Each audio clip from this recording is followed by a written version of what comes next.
Hey, tropical fish keepers! Welcome to another episode of Aqua Alex Live. I'm your host, Aqua Alex Cardinale. Thank you for joining me for another episode of Aqua Alex Live. I hope you're having a great week so far. I know tonight is Tuesday and it's only the second day of the week. However, for me personally, it has been a crazy week. And later in the video, I will tell you why. Towards the end of today's video, I will tell you why. When I explain to you when you're a homing fish, try not to be scammed.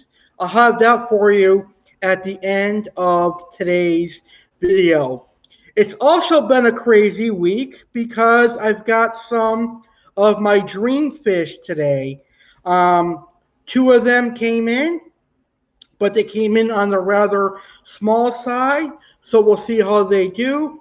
But I'll have a video of them and all the fish that I get this week on my YouTube channel by this weekend. So anyway, today I have a very fun topic for you. Today I'm going to compare the freshwater aquarium side of the aquarium hobby to the saltwater side of the aquarium hobby. So today you're going to see me, Aqua Alex, compare the freshwater side of the hobby to the saltwater side of the aquarium hobby. I am going to tell you what I think is best about freshwater and what I think is best about saltwater. I'm also going to tell you what I think is bad about freshwater and what is bad about saltwater. Plus, I'm going to show you some of my personal favorite freshwater aquariums and saltwater aquariums that I've had over the years. So this is going to be a really fun video. Before I get started, I want to thank you for your view. If you're watching live, thank you for tuning into the live stream. If you're watching on my YouTube channel, thank you as well for tuning into this video. I hope you enjoy it. Now, I want my audience to interact with today's video. I want to know which side of the hobby do you prefer? Which side of the hobby do you prefer? Freshwater or saltwater? And why? Comment in the comment section below and I will respond during the live stream. So if you are tuned in live right now, let me know in the comments which side of the hobby you prefer, freshwater or saltwater, and why. And I will show your comment during the live stream. If you're catching this on my YouTube channel, you can comment in the comments down below which side of the hobby you prefer and why as well. Now, if you prefer to do this in person, you can make a video and tell me which side of the hobby you prefer as well, and I can play it on the live stream right now. So film a quick video discussing which side of the aquarium hobby you prefer. Email it to alexgoyankeescardinale19@gmail.com and I will play it during the live stream. So if you're tuned in live, I want you to interact. Those are the two ways that you can interact with today's video. So before we get started, we actually have our very first fish keeper who has picked a side, and that is my good friend Goldie from Facebook. He has picked saltwater. Now that's a very good choice. I like the saltwater hobby and I like the freshwater hobby as well. So now I'm going to go ahead and start this awesome live stream. So I'm going to begin by talking about freshwater. I'm going to start with freshwater because that is how I got into the aquarium hobby. I started fish keeping at the age of 12, even though I was born into the aquarium hobby. So at 12, I got my first aquarium, which had a red devil cichlid, a Oscar, and a Pacu and a Pleco, if I can remember that correctly.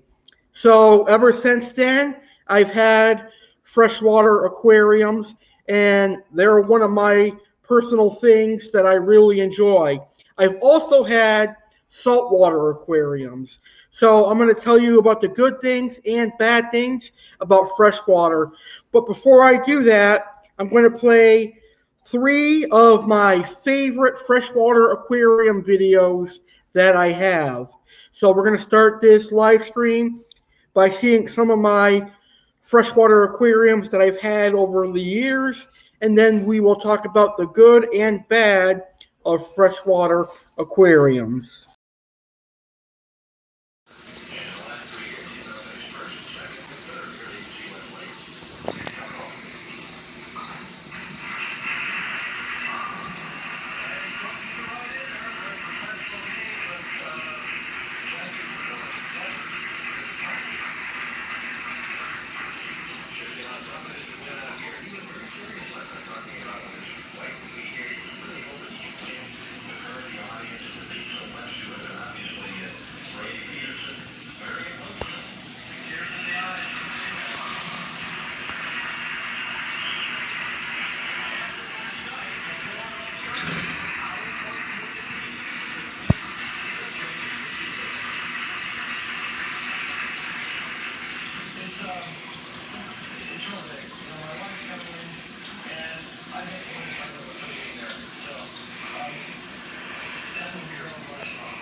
Hey fish keepers, time for an update, and today it's water change Saturday, and as you can see I'm doing a water change on my 90 gallon.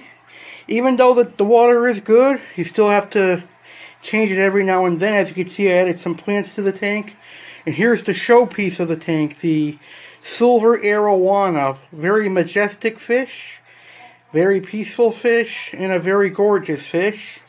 My 4-line pictus, my Lima Chauvinos, my chocolate and my angels, all the clown loaches, one of my Oscars, the albino Oscar, Santa Picara, the Acoustica, green phantom pleco, pictus cats, Megalodorus irwini. So another Oscar in the back. So all the fish are doing great, and they're loving their water change.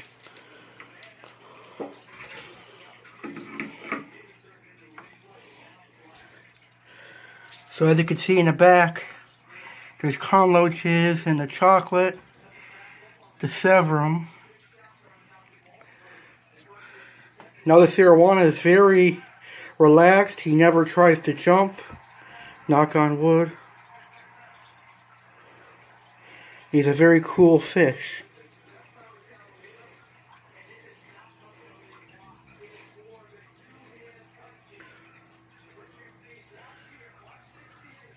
Now this is my red Oscar right here. I want to show you him. He's getting big. He was the size of this albino right there. He's getting big.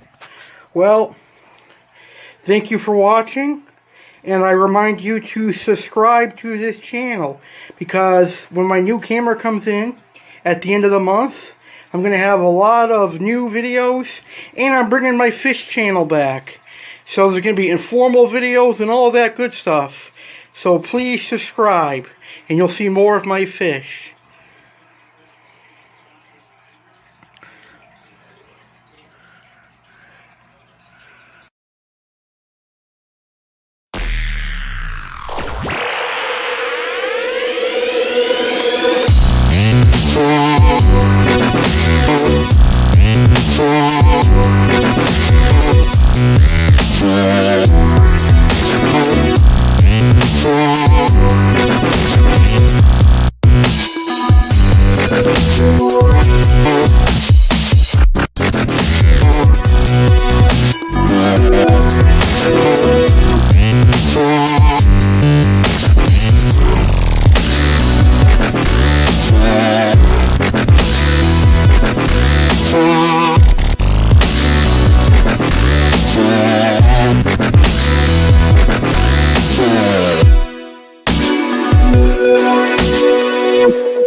So now I'm about to feed them cichlid pellets. Oops.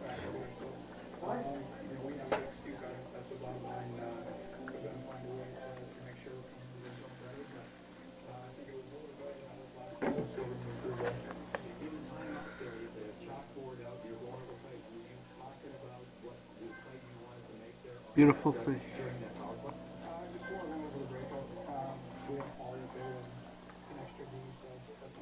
As you can see, they're all eating. Even the angels are eating pellets. Even the angels are eating pellets. Cool.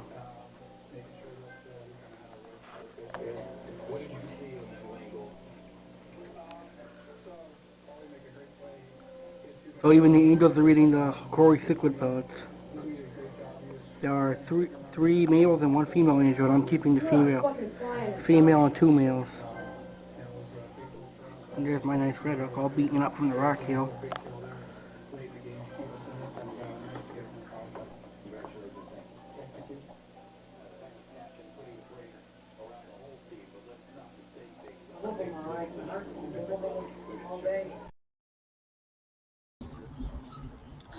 So as you can see, they're just a tidbit of all the different types of freshwater fish I have kept over the years. I have kept everything from Oscars to Arowanas to red-tail cats to Pacu, tiger shovelnose to angelfish and community fish. A lot of my experience in the aquarium hobby is freshwater fish, in the freshwater side of the aquarium hobby. So now let's talk about the good side of the freshwater hobby and all the positive things that come with the good side of the freshwater aquarium hobby. One of the best things about the freshwater hobby is that freshwater aquariums are very affordable. Now, compared to saltwater, you're going to save a lot of money on freshwater because you don't have to buy salt, you don't have to have fancy equipment or any of that expensive stuff. Freshwater is real simple and it's really easy to keep. All you need are filters and a heater, and you'll also need a lid for your aquarium, and of course the aquarium and stand itself. So freshwater is very affordable and it's a very fun part of the aquarium hobby.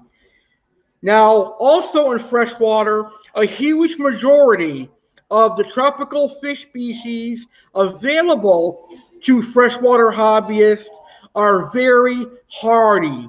They are very easy to keep and do not give freshwater hobbyists problems like most of the saltwater species will. So freshwater has a huge majority of hardy species, ranging from tetras, guppies, mollies, platies, to even Oscars. Now, the thing about freshwater is that it's 50-50.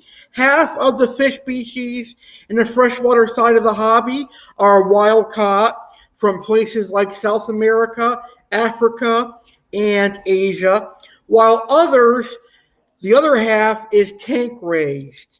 Now, I have kept both wild caught and tank raised freshwater fish, and I do prefer wild caught specimens over tank raised specimens because wild caught specimens have natural coloration, but tank raised fish are more adjusted to living in a home aquarium. But after a while, a wild caught specimen will adjust to an aquarium as well. Now, also another good thing about the freshwater aquarium hobby is that there are plenty of freshwater fish species to choose from. You've got your community fish like tetras, guppies, platies, and mollies. Then you've got your cichlids like angelfish, discus, peacefuler cichlids. Then you've got your semi-aggressive cichlids like geophagus, severums, chocolate cichlids, waru. Then you've got your aggressive cichlids like Oscars, African cichlids, etc. Then you've got predatory fish like gars, arowanas, stingrays, datnoids. You got it. You got the picture. There are plenty of freshwater fish species to choose from in the aquarium hobby. That is one of the best things that I enjoy about the aquarium hobby. Another good thing about the aquarium hobby, freshwater side of the aquarium hobby, is that a lot of the monster fish in the freshwater side of the hobby have personality. Now, I just rehomed 3 monster fish that had a ton of personality. That is my red-tailed cat who went to a great home, and then my tiger shovelnose and my marble acara. Now, all 3 of those catfish were wild caught from South America. Now, with them being wild caught, I had to quarantine them, and they had a great home. Those are just 3 examples of freshwater fish that have personalities. Monster cats, like I just mentioned, arowanas, Oscars are famous for their personality on the freshwater side of the aquarium hobby. So a lot of fish do develop personalities on the freshwater side. And like I said earlier, freshwater is often looked at as part of the easy side of the aquarium hobby because freshwater aquariums are easy to take care of. All you really got to do on a freshwater aquarium is check your water parameters, make sure they're where they're supposed to be, feed your tropical fish, and do weekly water changes. I also recommend over filtering your aquarium because that really is important. So basically, once you purchase your filters, your heater, your tank, your stand, your light, and your lid, you're set. You'll never have to buy any more equipment for your freshwater tank. All you've got to do is fill it up, let it cycle, then you can add fish, and then every once in a while you can add some more fish. That is how easy the freshwater side of the aquarium hobby is. Basic equipment, like I just told you guys, and also in freshwater, you have a higher chance of breeding tropical fish. A lot of people have bred many species of freshwater fish, whether it's guppies or live bears or convict cichlids. There's more breeding in home aquariums going on in the freshwater side of the hobby as opposed to the saltwater side of the hobby. So if you're getting into the hobby and you're looking to make a quick buck with profit, you're probably going to want to go on the freshwater side if you're looking to breed tropical fish. Another good thing about the freshwater side of the hobby is that there are fish for everybody. Whether you like community fish, whether you like cold water fish like goldfish, or you're a monster fish lover like myself, there's a fish for you out there.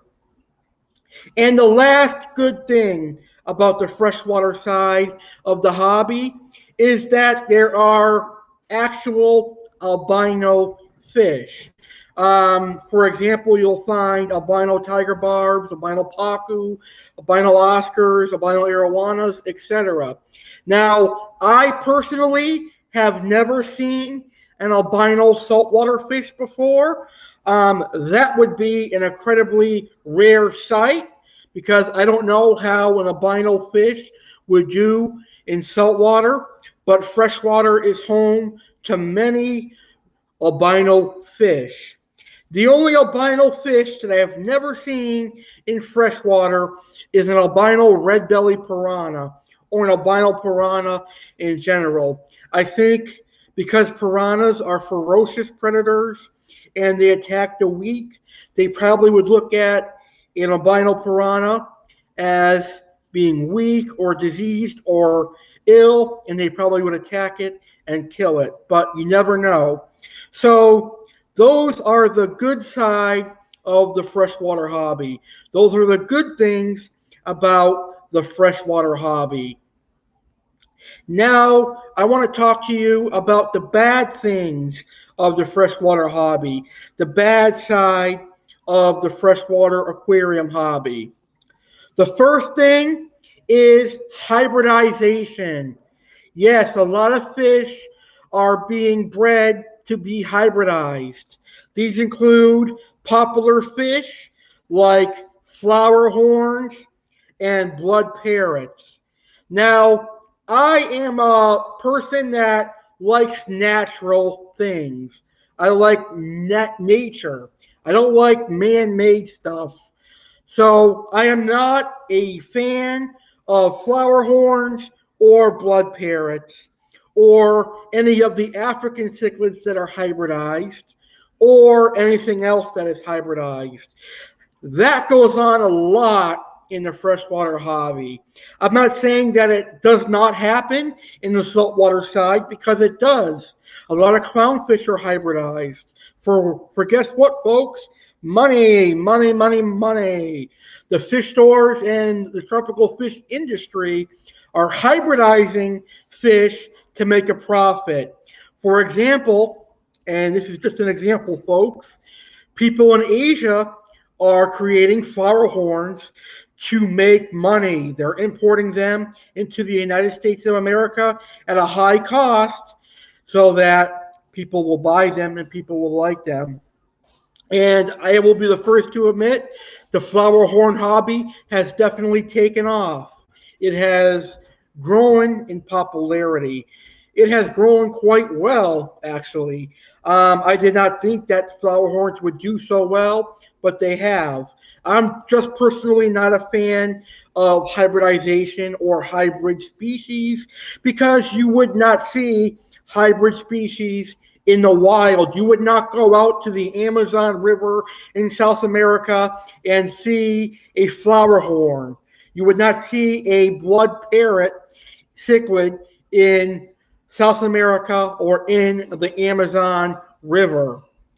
However, there are exceptions to this. There are species of catfish that are hybridized in South America, but they generally are hybridized for food fish. They are hybridized to be sold to be consumed by humans. That is your infamous red-tailed cat, tiger shovelnose hybrid. And now another one that is really popular is the marble acara catfish and tiger shovelnose hybrid. You may notice a theme. None of my aquariums on YouTube have hybridized fish because I don't support them, and I probably won't ever keep them. Another bad thing about the freshwater hobby is that fish are often mislabeled and sold to hobbyists as the wrong fish. For example, one of my local fish stores in my area is selling the red-bellied Pacu as a red spotted silver dollar. That is misleading to aquarium hobbyists because they're going to buy this thinking this grows to the size of a Mentonous silver dollar, when in fact the red-bellied Pacu gets to about 30, 40 inches. So a lot of times in the freshwater hobby, fish stores will mislabel a fish. I'm not saying it's always done on purpose, but it can be misleading. For example, if a fish store says that a red-tail catfish only grows to a foot long, somebody with a 75-gallon is going to buy that red-tail catfish and think it's okay to live in a 75-gallon aquarium. The next bad thing about the freshwater side of the aquarium hobby is fish being released into the wild. Now, I live in South Florida, and our waterways here in South Florida are packed with invasive tropical fish species that are found in the aquarium hobby. Oscars, Pacu, red-tailed cats, tiger stubborn-nose, clown knives, Arowanas, and the infamous snakehead. Those are all species that have been released from the aquarium hobby, from somebody's aquarium, into our rivers and lakes and ponds and streams here in the United States of America.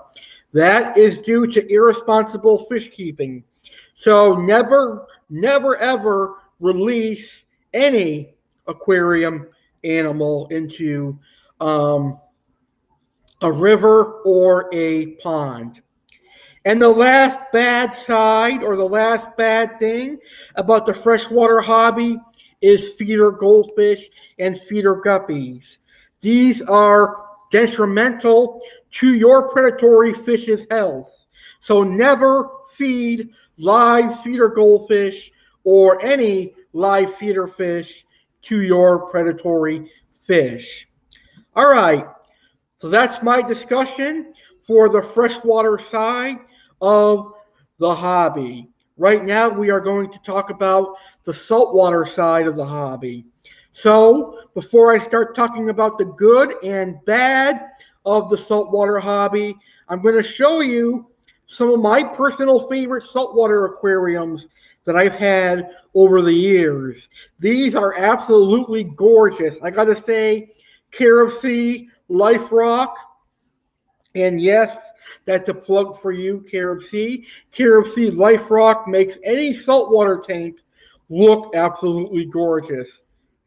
I think you will agree with me that A.C. Life Rock should be added to any saltwater aquarium that does not want to use actual live rock.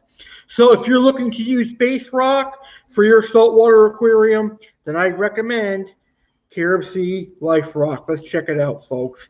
These are my saltwater aquariums a few years ago.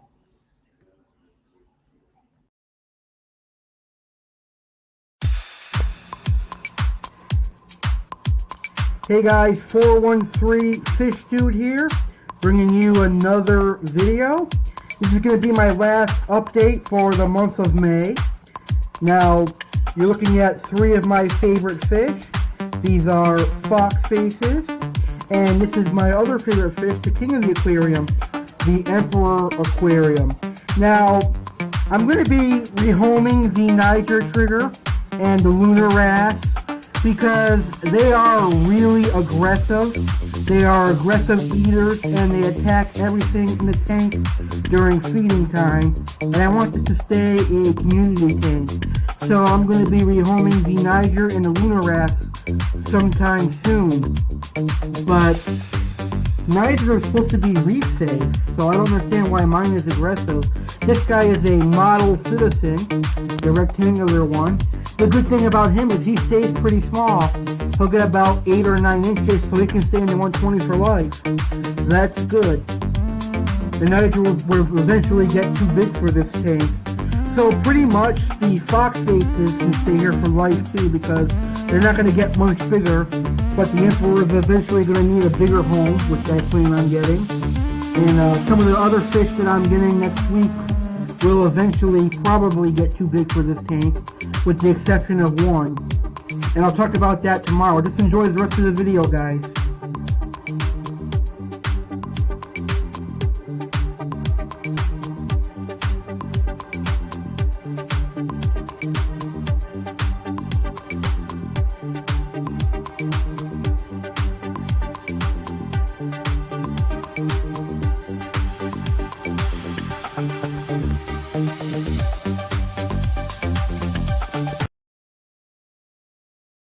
emperor and the grouper don't like that python, so they're attacking it.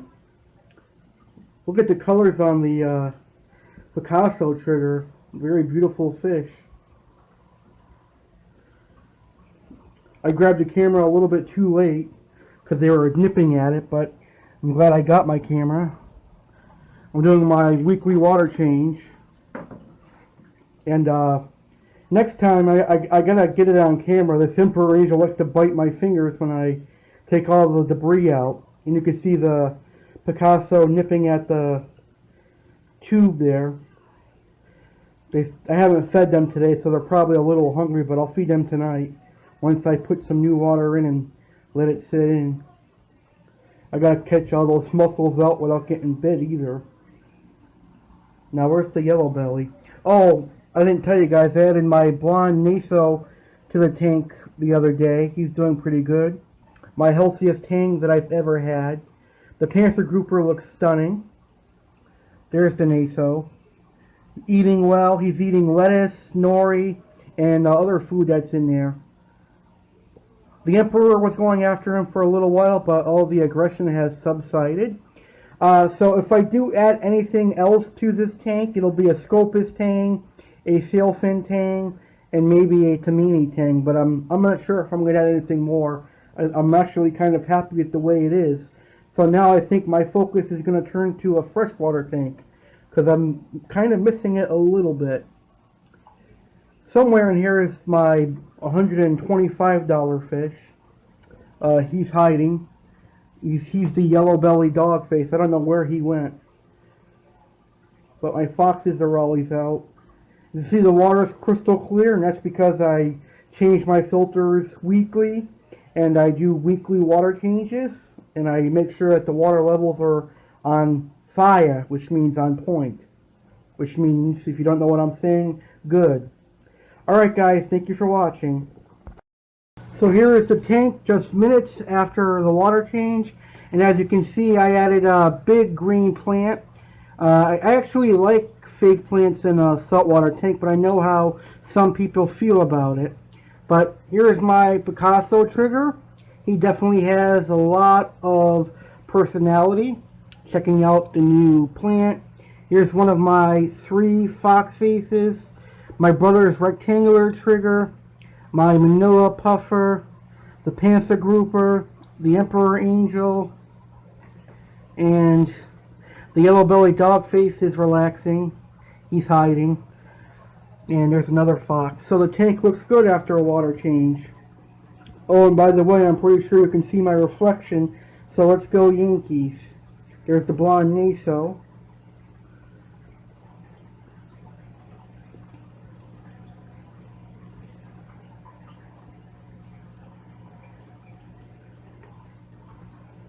I'm actually loving this tank. I think this is one of the best tanks I've ever had.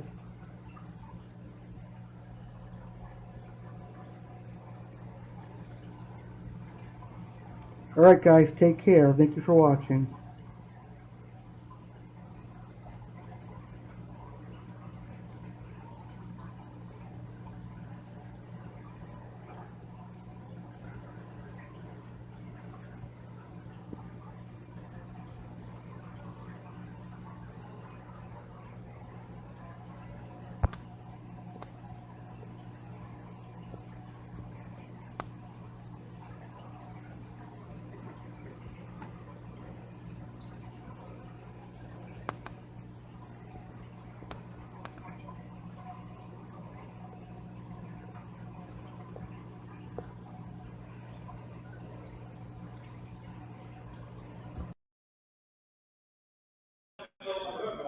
Okay, so those were some of my saltwater aquariums.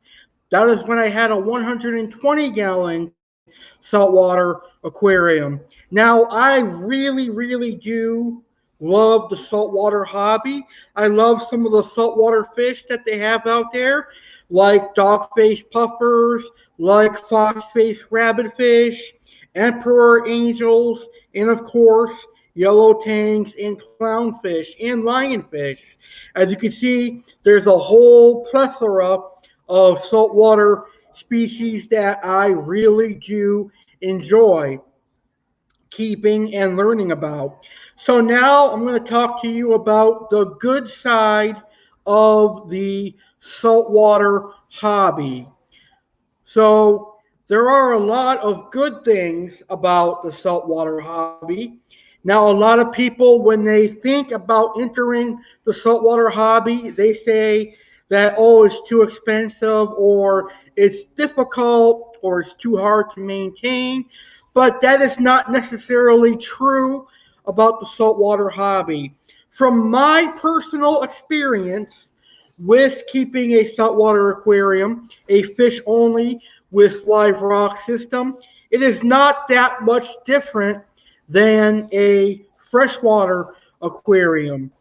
The only thing that changes is, of course, the water parameters. You have the need to keep a constant salinity and a constant pH, but that's about it. And the only other thing is that when you do a water change, you have to make sure you have fresh, mixed salt water on hand to replenish the water you took out of your saltwater aquarium. But that's about it. Saltwater is not as difficult as people make it out to be.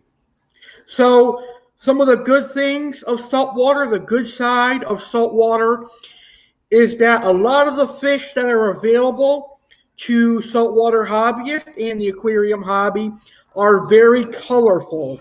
For example, the maroon clown is like a maroon red with gold stripes or white stripes. That is a very beautiful fish. The Picasso trigger is a very colorful fish. The yellow tang is a bright yellow, etc. So a lot of the fish in the saltwater side of the aquarium hobby are very, very colorful. Also, a huge majority of the saltwater predators have a wonderful personality. Dog-faced puffers, need I say more? The dog-faced pufferfish is a good example of a saltwater fish that has a fantastic personality. I can guarantee you many people who have kept saltwater aquariums will tell you that there is no other fish with as much personality as a dog-faced puffer. Another good thing about saltwater is that saltwater fish are really recognizable. And that is due to Disney's movie Finding Nemo and 2016's version of Finding Dory. People think of Nemo as a clownfish and Dory as a blue hippo tang. And that is really good for the aquarium hobby because it draws people in to the aquarium hobby and it gets younger kids involved in the aquarium hobby and away from violence that's going on in video games and definitely away from drugs or any illegal activities. It's like a double-edged sword, though, because saltwater is not like freshwater. You cannot just go out, buy a tank, buy a stand, buy all the equipment, set it up, and add fish to it. You actually have to wait a month or two before you can add fish to a saltwater tank because its cycle is a lot longer than freshwater. You can speed it up with products like, oh God, I forgot the name of it. When I when I started a saltwater tank down here, a buddy of mine recommended something by Dr. Tim and something else, but that helps speed up a saltwater tank. But a saltwater tank still takes a little bit more time to cycle than a freshwater aquarium. So after that, once you have cycled to your saltwater tank, you'll have your own Nemo and your own Dory in your saltwater aquarium. And the last good thing about saltwater is just the beauty of a saltwater aquarium. You've got the coloration from your fish, you've got the coloration from your inverts, whether it's fire shrimp, coral banded shrimp, cleaner shrimp, starfish, whatever. Those are all beautiful. And for those that are into corals, corals are absolutely beautiful as well. So those are the good things of the saltwater hobby. Now let's talk about the bad side of the saltwater hobby. The things that the fish stores do not tell you about the saltwater hobby. Now, a lot of people will say saltwater hobby is expensive. Um, that's true to an extent. It is not really like $1,000 expensive. If you know what you're doing, then you're going to save yourself some money. You don't have to go out there and buy top-notch, high-quality equipment all the time. There are ways to work around the saltwater hobby. For example, you don't have to buy instant ocean salt mix. There are other companies out there that produce the same quality salt mix for a cheaper, decent price.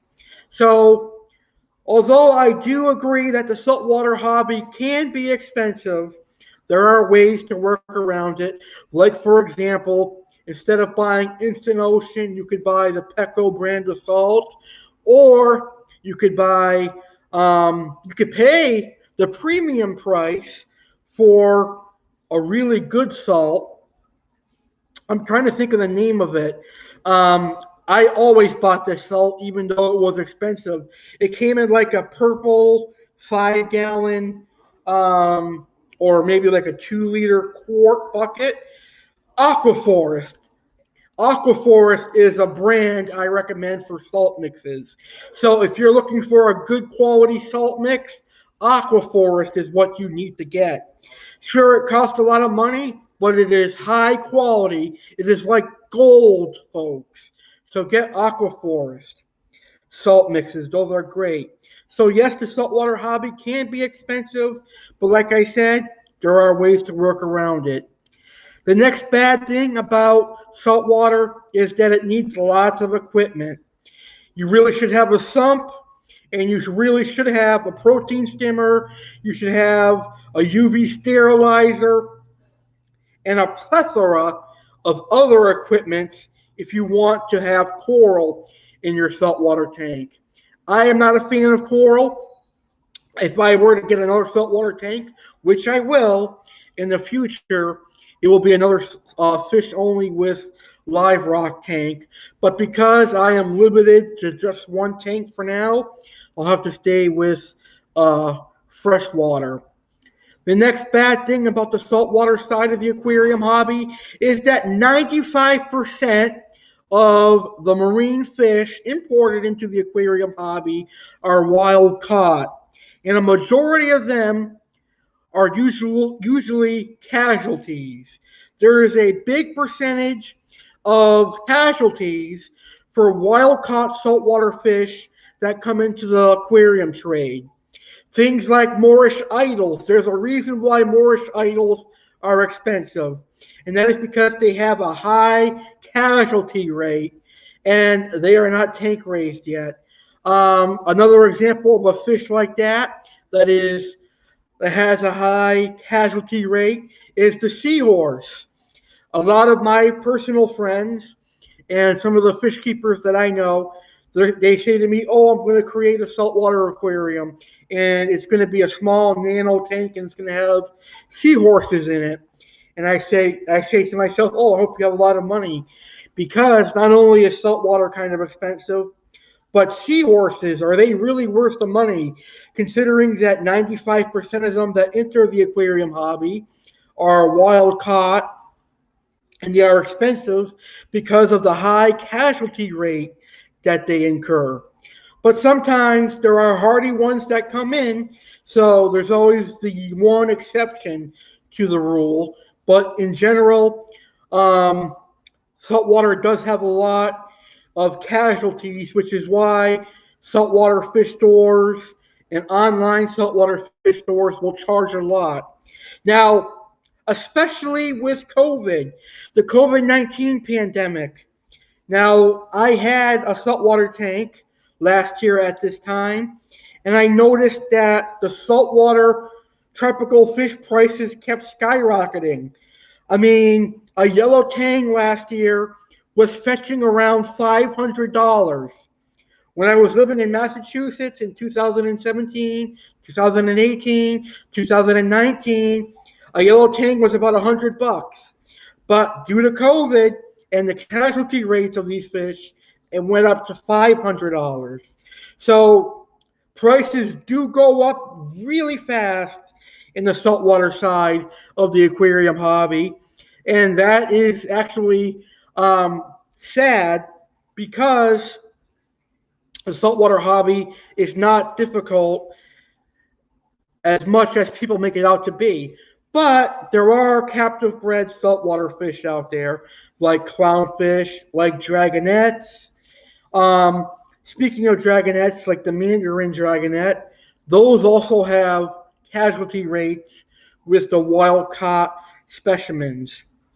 Okay, the next bad thing about the saltwater hobby is that a majority of saltwater species come from Hawaii. And Hawaii has often been overfished for the aquarium hobby. Yellow tangs, tamini tangs, sailfin tangs, long-nosed butterfly fish. Those are all examples of fish that have been overfished in Hawaii for the aquarium hobby. So right now there's like a law in place limiting the amount of fish that can be taken from Hawaii, but I've seen reports and I've heard rumors that importing fish from Hawaii might be banned. So hopefully that does not happen. But I know right now Hawaii is really being strict on fish coming into the aquarium hobby from Hawaii. And the last bad thing about the aquarium hobby is that a big majority of the corals and the fragments of corals are being plucked from the oceans around the world. I can tell you from the Gulf of Mexico alone, they have a huge majority of coral being plucked for the aquarium hobby, and that is devastating for the natural environment and the natural species that live in these environments.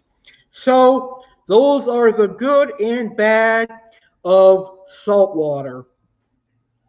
So now that I've just told you the good and bad of freshwater and saltwater, do I have one that I think is better than the other? Which one is best in my opinion, freshwater or saltwater?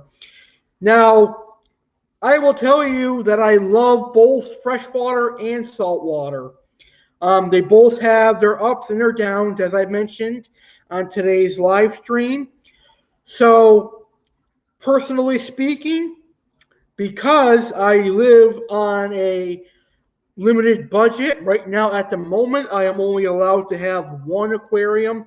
And because I have a job that pays me pretty good, but not as much as I would need for a saltwater aquarium, I will go with the freshwater route. I would say freshwater is the best in my experience, in my situation. I love both. So if you're able to afford both a freshwater and saltwater aquarium, I say go for it. But for the video, the purpose of this video, I would say freshwater would win for me. Although I love both. Alrighty, so we're almost reaching the end of today's video. So before I wrap up our show, there is something that I do want to talk about, and that is rehoming tropical fish. Now, as some of you may know, if you've been following my Facebook or if you've been subscribed to my YouTube channel, I had a red-tail cat, a tiger shovelnose, and a marble Oscar catfish that are around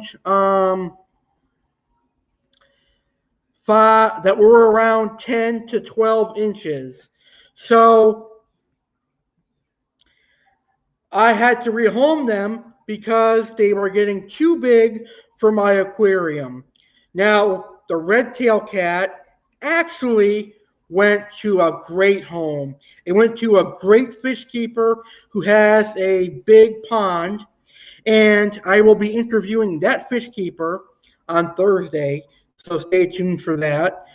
But unfortunately, I sold my tiger shovelnose and my marble acara catfish to somebody who lied to me. He told me he had a big tank and pond for these catfish that he bought.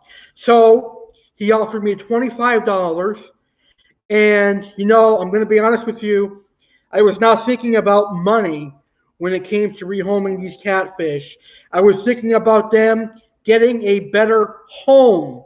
I was thinking about them living their life to the best of their ability. So when he told me he would give them a great home and they were going in this big pond or big aquarium, I was like, you know what? It's not about the money. I don't care about the money. I want them to go to a good home. So I sold them to him for $25, and he came and picked them up. So I thought that was the end of that, but I had to go to the local fish store in my area because I had to get some fish food because I have some fish arriving this week. Two of my dream fish arrived today on the small side. Hopefully they do good. But I have another one coming in soon, and he eats a specific type of food. Anyway, long story short, I was at the fish store, and I seen this guy who I just sold my tiger shovelnose and marble acara to, and he was talking to the manager of this fish store, and lo and behold, I see in the acclimation station of the fish store my tiger shovelnose and my marble acara. And as soon as I saw those catfish, I was like, you son of a bitch. You lied to me. So he ended up making a huge profit by bringing those two catfish to the local fish store. I could have done that myself if that is what I wanted to do. But no, you lied to me and told me you were giving them a good home. Bringing them to the fish store is not giving them a good home. So basically what this guy did was he lowered my asking price to an insultable level. Let me tell you why. Because first, a foot long tiger shovelnose does not go for $25. I don't know who in their right mind would sell you a foot long wild caught from Colombia tiger shovelnose for $25. I mean, for that price, you can get about a 2-inch tiger shovelnose. And also a marble acara catfish that is wild caught. That alone, for 9 to 10 inches, would not cost $25 either. So what he did is he ripped me off and he made a huge profit like an egotistical son of a bitch. So he may think that he got away. He may think he made a huge profit, but what he does not know is that I still have his phone number, and I'm going to post it around all the South Florida fish groups that I'm a part of. So just in case he thinks he's going to scam other people, he'll have to think twice. I also gave his phone number to a very special group of people, and they'll be contacting him very soon. So that's all I'm going to say about that. So if you're rehoming fish, make sure you double think about people who are trying to lower your asking price. There's a reason they're doing that. It may be to scam you, like this guy. It may be to get them and then sell them for a much higher asking price. Or it may be to trade them for something else. So always keep that in mind.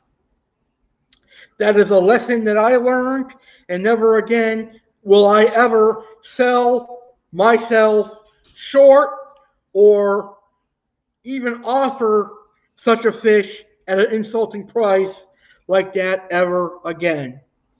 Alrighty. Thank you guys for listening to that rant that I had for you. And I want to thank you for tuning into this episode of Aqua Alex Live. I hope you enjoyed it. I know it's one of my longer videos, but I had a lot of fun tonight. I hope you enjoyed seeing my freshwater and saltwater aquariums and hearing about my good and bad sides of the freshwater and saltwater aquarium hobby. So in the comments of my YouTube channel, let me know what you thought of today's video. Before I go, I have three wonderful fish keeping interviews going on this week, live here on Aqua Alex Live. This Thursday, August 5th, 2021, 9 p.m. Eastern, 6 p.m. Pacific, I'm going to talk about monster fish with a wonderful South Florida monster fish keeper who has a big pond and is now the proud owner of my red tail catfish. So I'll be welcoming this wonderful dude, this great fish keeper, to Aqua Alex Live this Thursday right here on Facebook at 9 p.m. Eastern. And then on Sunday, August 8th, this Sunday at 9 p.m. Eastern, 6 p.m. Pacific, I'm going to welcome my dear friend, former co-host, Crayfish King James Jones, back to my podcast. But this will be the very first time it will be a video podcast. So what is in store then? What is in store besides Crayfish Chat? Make sure you check us out Sunday, August 8th. All you aquatic wetline passionate listeners and all you throwback Aqua Alex fans, make sure you check out this video Sunday, August 8th, right here on Facebook, 9 p.m. I welcome back Crayfish King James Jones. All right, before I go eat my dinner and before I end this video, I want to make sure that I tell you to subscribe to my YouTube channel, The Real Alex Cardinale. In case you miss any of my live streams, all my live streams are uploaded to my YouTube channel the very next day.